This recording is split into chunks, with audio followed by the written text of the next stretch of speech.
Quero que abram as suas Bíblias comigo em Mateus capítulo 24, o terceiro versículo, Mateus 24, 3.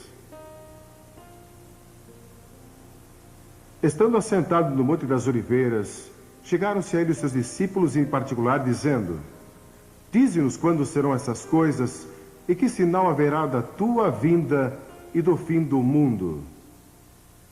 E então, no capítulo 1 de Atos, começando com o versículo 8, mas recebereis poder ao descer sobre vós o Espírito Santo, e sereis minhas testemunhas, tanto em Jerusalém como em toda a Judeia e Samaria e até os confins da terra. Ditas estas palavras, foi Jesus elevado às alturas, e uma nuvem o encobriu dos seus olhos. Eu creio que foi uma nuvem de anjos. Anjos anunciaram o seu nascimento, e creio que anjos o escoltaram de volta ao Pai. E estando eles com os olhos fitos no céu, provavelmente com lágrimas nos seus olhos, eis que dois varões vestidos de branco se puseram ao lado deles e disseram: Por que estáis olhando para as alturas? Este mesmo Jesus que dentre vós foi assunto ao céu, há de vir da mesma maneira como ouvistes subir para o céu. Que gloriosa promessa e esperança isto é para nós neste período da história. Sabem, quase todas as igrejas que eu conheço ensinam que Jesus vai voltar outra vez. E o mundo secular de hoje, os jornais seculares, estão falando sobre Armagedon. A revista Time disse no outro dia que a maior preocupação na vida de todo o povo americano é o vindouro apocalipse. Estão usando a linguagem da Bíblia, estão usando a linguagem do julgamento, estão usando a linguagem do livro da Revelação para descrever as coisas que estão acontecendo hoje. E vocês sabiam que as outras grandes religiões do mundo ensinam que alguém está para vir um dia destes? Uma declaração doutrinária judaica, elaborada pelos miodésios, proclama uma firme crença na vinda do Messias. Os hindus, que creem em 10 reencarnações do Deus Vishnu, dizem que 9 já aconteceram e a 10ª virá no fim dos tempos, quando ele virá como um herói conquistador. O budismo aguarda uma futura encarnação de Buda. O islamismo, tanto o grupo dos xiitas como o grupo dos suni, estão esperando a vinda de um líder nos últimos dias da terra. E os xiitas creem que ele já surgiu e está escondido em algum lugar secreto até o dia da sua manifestação antes do fim do mundo. E os sunis creem que ele ainda não apareceu na história do islamismo. Mas de onde vem essa crença universal? Eu creio que vem do princípio dos tempos, quando no 3º capítulo de Gênesis, Deus prometeu a vinda de um Salvador, a vinda de um Messias, que viria para destruir as obras do diabo. Mas os discípulos fizeram 2 perguntas. Qual será o sinal da tua vinda? Quando virás outra vez? E quando vai ser o final dos tempos? Não sabemos a resposta delas. O Senhor Jesus disse que não devíamos especular sobre datas. Há muitos sinais. Alguns teólogos contaram 21 sinais dados apenas por Jesus, sem contar os sinais mencionados em outras partes da Bíblia. Há pelo menos 5 que quero mencionar de passagem. Primeiro, ele disse que seria como nos dias de Noé. Estariam comendo e bebendo e casando e dando-se casamento, trocando esposas, e que a moralidade estaria no nível muito baixo. Seria como Sodoma e como Gomorra. Então, segundo, que haveria um aumento de criminalidade. Jesus disse que logo antes do fim haveria um desrespeito à lei no mundo todo. Ele disse: ouvireis falar de sedições. Em Lucas, capítulo 21, no versículo 9, sedições. Essa palavra traz consigo a ideia de que o desrespeito à lei será geral. E traz consigo a ideia de rebelião, revolução, terrorismo e criminalidade, indicando que isso será um sinal da breve vinda de Cristo. E houve outra época na história que vimos tanta criminalidade, é generalizada, e foi o que Jesus disse. Então ele disse que guerras e revoluções aumentariam, ouvireis de guerras e rumores de guerras. Richard Nixon, o ex-presidente Nixon, esteve em Moscou há pouco tempo com o Sr. Gorbachev. Pode imaginar isso? E estão falando sobre paz. Eu peço a Deus que ele chegue a uma solução e que as superpotências possam se unir e trazer pelo menos um período temporário de paz e que paremos de construir todas essas bombas e paremos de construir todos esses armamentos que podem destruir a humanidade. Sou a favor da destruição de todas as armas, de destruição em massa. E a bomba atômica é tão terrível e tão devastadora que é difícil imaginar. E você sabia que na América fundaram uma revista no começo deste século, chamado Século Cristão?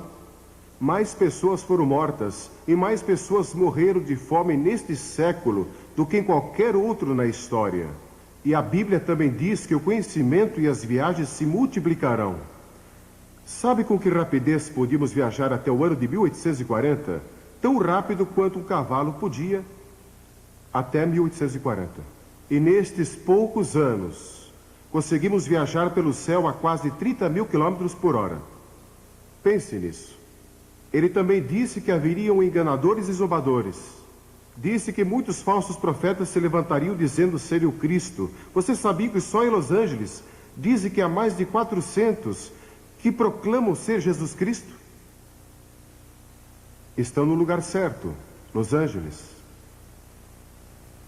Seitas surgirão, feitiçaria florescerá, falsos mestres se infiltrarão na igreja, a Bíblia será objeto de ataques. O diabo quer que duvidemos da Bíblia, e se ele conseguir nos desviar, por pouco que seja, das Escrituras, ele terá ganho uma grande vitória, porque a Bíblia é nossa autoridade. Jamais permita que alguém o desvie deste livro, e creia nele, de capa a capa.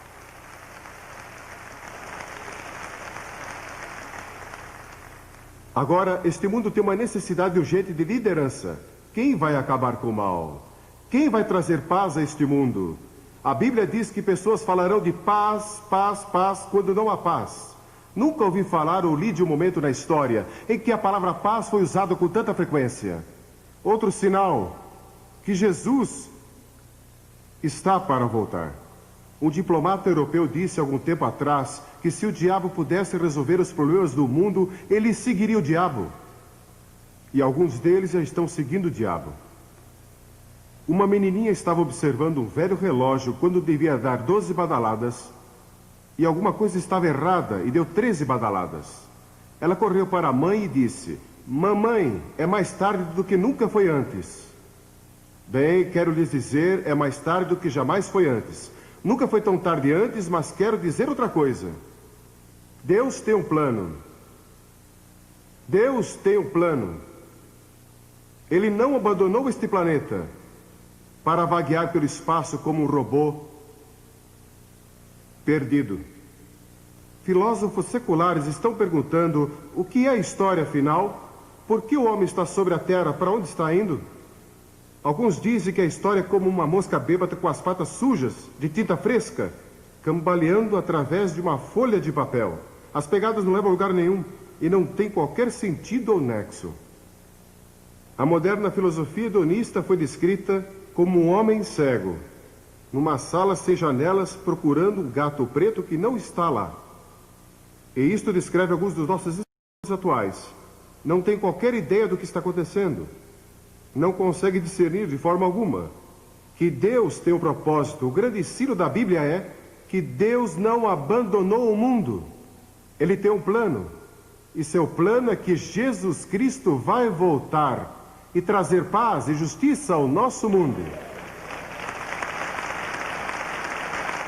Mas até lá, você e eu temos uma tarefa a cumprir. Nosso Senhor disse: ocupem-se, sejam fiéis até que eu venha. E ele também disse que o Evangelho do Reino será pregado a todas as nações e então virá o fim. O Evangelho vai ser pregado a todo o mundo. E no mundo sem esperança, devemos deixar Amsterdã como uma mensagem de esperança. A Bíblia diz que somos salvos e mantidos pela esperança, e a esperança não confunde. A Bíblia ensina que ele vai voltar entre nuvens, e todo olho o verá. E para nós que o conhecemos como nosso Salvador, vai ser um momento glorioso e emocionante quando Jesus voltar outra vez. E ele vai nos levar consigo, se cremos nele, e seremos arrebatados. E muitas coisas vão acontecer, mas não vamos falar nisso aqui. Mas para aqueles que rejeitaram, aqueles que rejeitaram Jesus Cristo, vai haver choro e pranto e ranger de dentes. Porque a Bíblia ensina que o inferno existe. Nós não gostamos de pregar sobre isso, nem falar sobre isso, mas está na Bíblia e Jesus falou mais sobre isso que qualquer outro. E se formos fiéis à Bíblia, pregaremos sobre o inferno e o julgamento, avisando o povo. E uma razão porque há tanto pecado no mundo hoje é porque o homem perdeu o medo de que existe um inferno.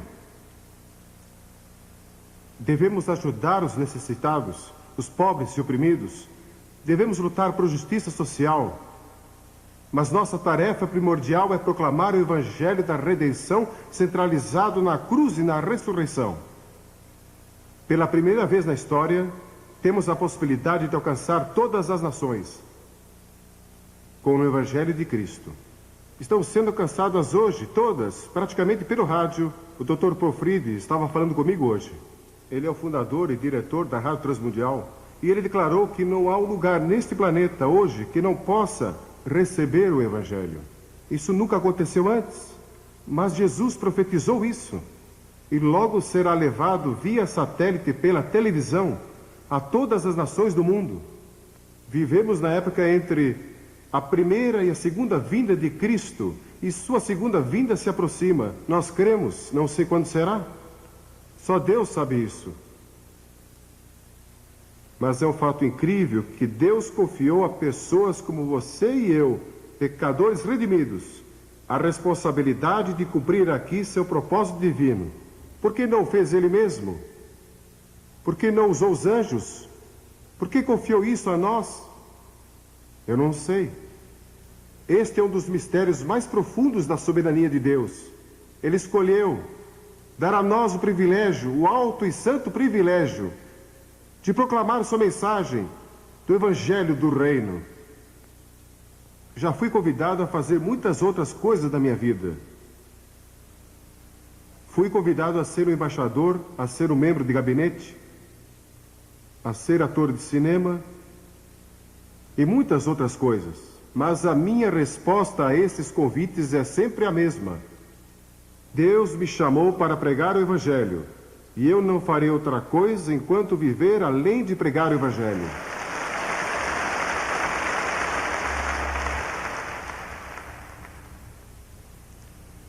Ele quer que proclamemos a mensagem do Evangelho do Reino. E isso quer dizer que o que estamos fazendo aqui em Amsterdã é mais importante do que o que estão fazendo nas Nações Unidas.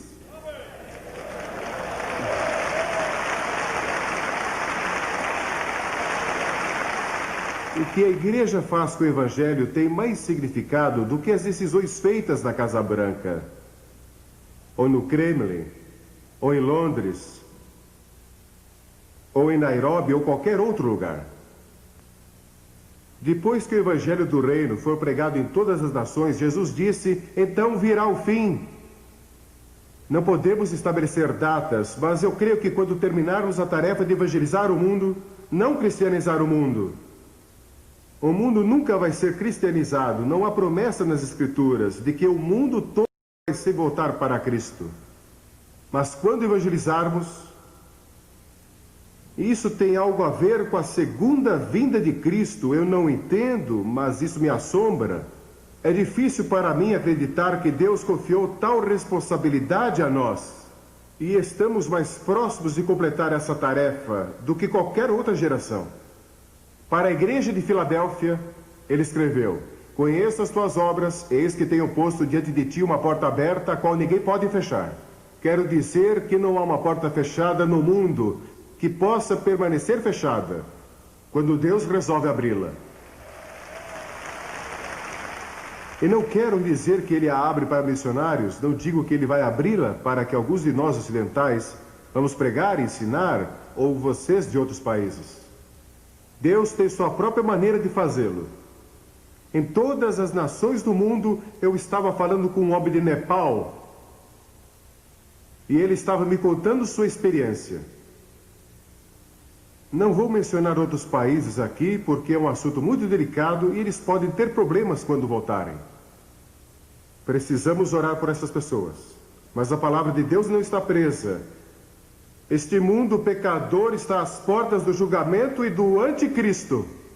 Mas Deus nos deu boas novas para proclamar ao mundo. Para estes últimos dias, Ele nos deu poder espiritual e os recursos para levar o Evangelho ao mundo todo. Pense nisso, com o poder pentecostal, o poder do Espírito Santo, e com o rádio e a televisão e literatura e todos esses recursos, podemos alcançar o mundo todo, evangelizar o mundo e apressar a volta do Rei.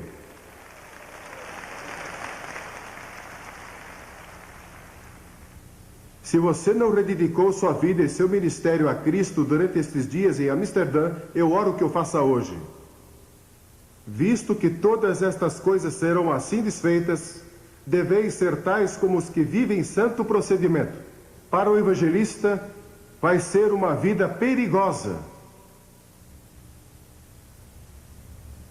Vai ser uma vida solitária para vocês e suas famílias, em muitas áreas. Vai ser uma vida quebrantada, um evangelista chora pelos perdidos. Talvez tenha que viver em fraqueza, como muitos evangelistas. Muitos evangelistas que são fiéis a Deus, nunca foram muito saudáveis. Mas Deus sempre os sustenta. Eu olho para alguns aqui que são fortes e saudáveis, e vocês podem até dormir de pé, encostados a um poste. Eu daria tudo para ser como vocês. Não sou assim. Nunca fui uma pessoa muito forte. Minha esposa é forte. É mesmo.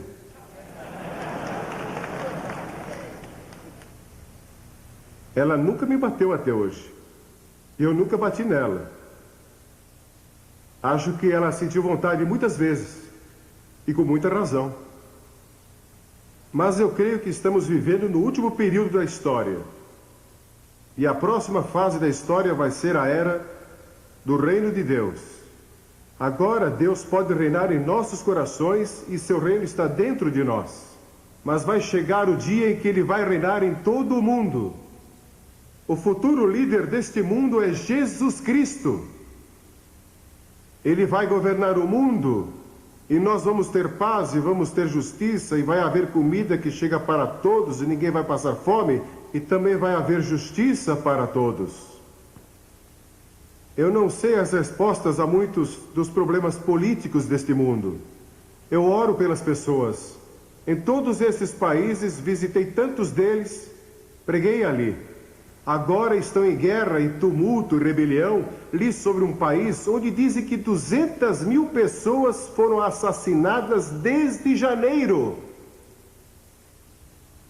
Mas ouvimos tão pouco sobre isso, porque as câmeras estão em outro lugar. Mas estão sofrendo em todo o mundo. Mas cada vez que você ganha alguém para Cristo, está apressando a volta do Rei. Um dia a Bíblia diz, veremos o Filho do Homem voltando entre as nuvens do céu com grande poder e grande glória. E fiquem sabendo que não há poder militar neste mundo, nem bomba atômica ou de hidrogênio que possa enfrentá-lo quando ele vier.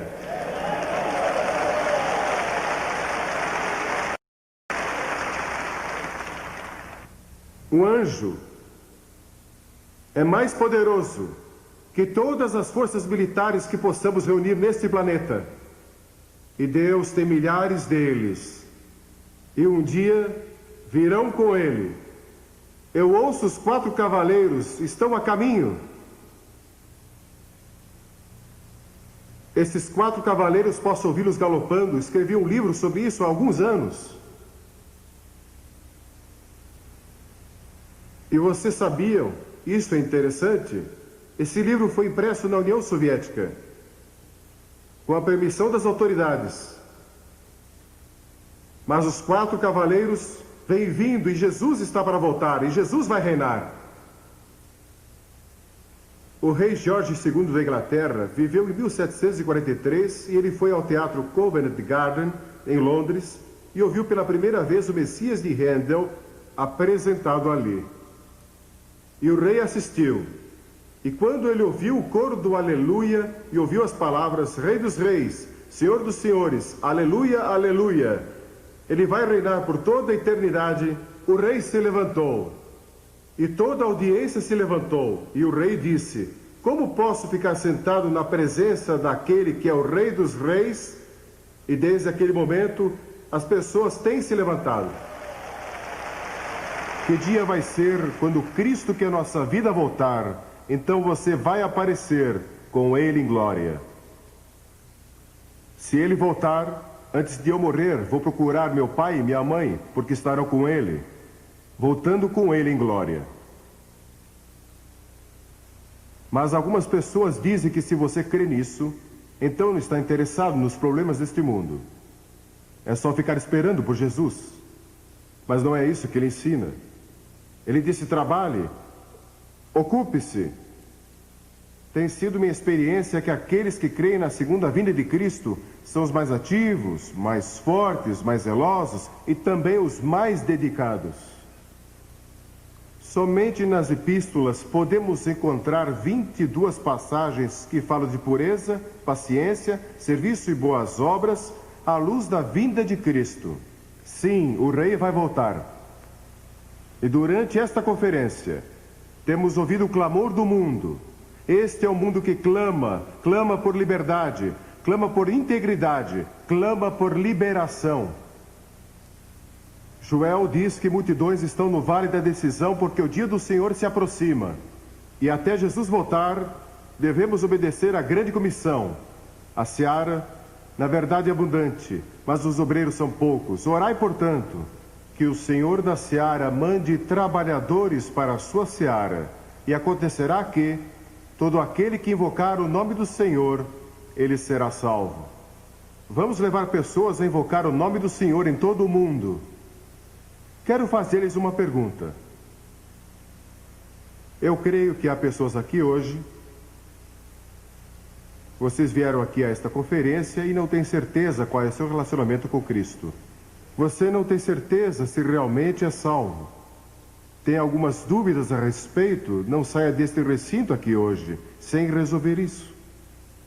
Tenha certeza.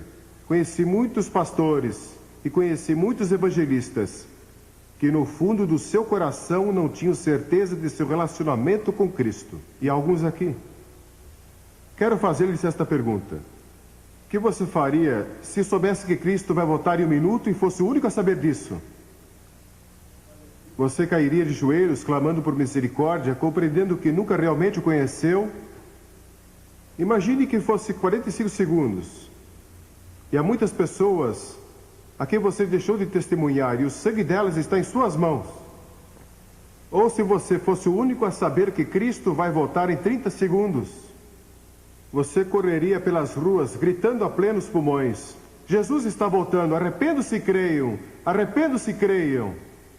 Ou se tivesse 20 segundos e compreendesse que não viveu uma vida santa, não está pronto para encontrar a Cristo e você está desesperado. 10 segundos. 9,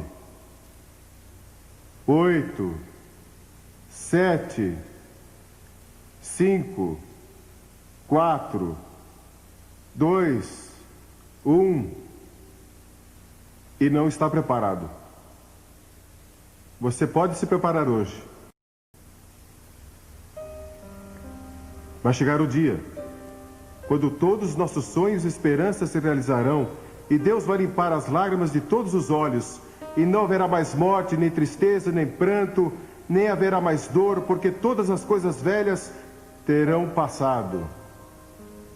Sim, vou encontrar você no céu, se você conhece a Cristo.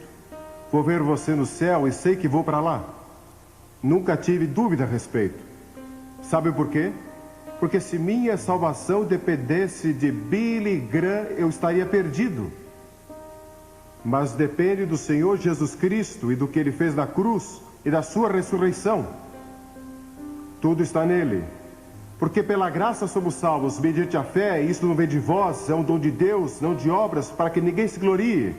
Se você conseguisse salvar a si mesmo, você andaria pelo céu dizendo, vejam, consegui chegar aqui sem a ajuda de ninguém.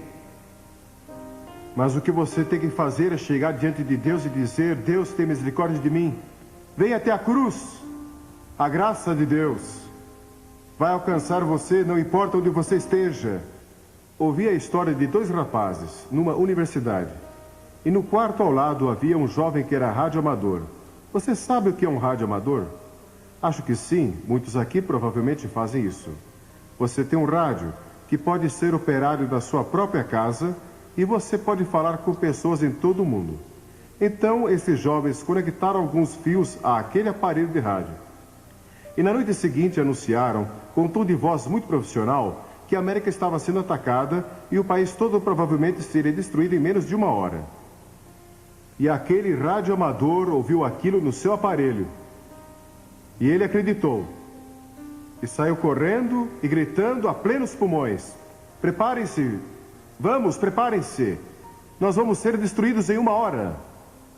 E sem os seus sapatos, vestido apenas com um short, ele correu até o dormitório das meninas e gritou em alta voz, preparem-se, o mundo vai acabar para nós em menos de 1 hora. E uma jovem abriu a janela e perguntou, você realmente crê nisso? Ele disse sim, ela disse, bem, se você crê, eu também creio. Eles foram e acordaram o Deu da universidade. E o Deu acreditou. Então ele acordou o presidente da universidade e ele acreditou. E quando faltavam cerca de 20 minutos para a hora marcada, eles estavam todos orando.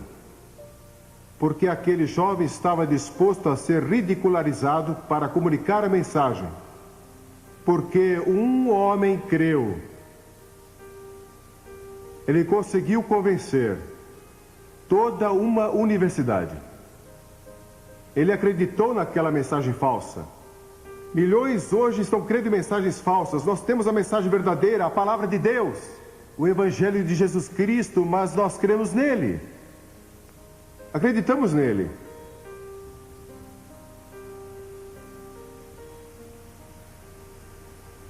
Antes de regressar para casa, seu primeiro passo deveria ser rededicação e consagração.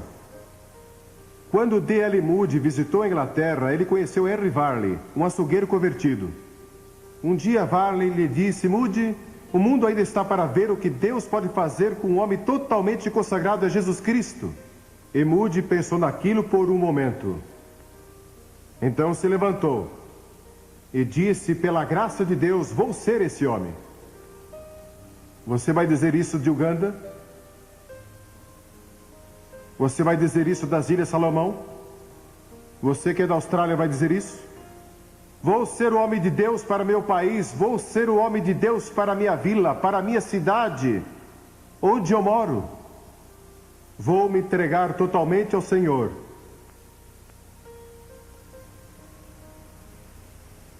Você já fez isso? Vou pedir que todos curvem a cabeça em oração.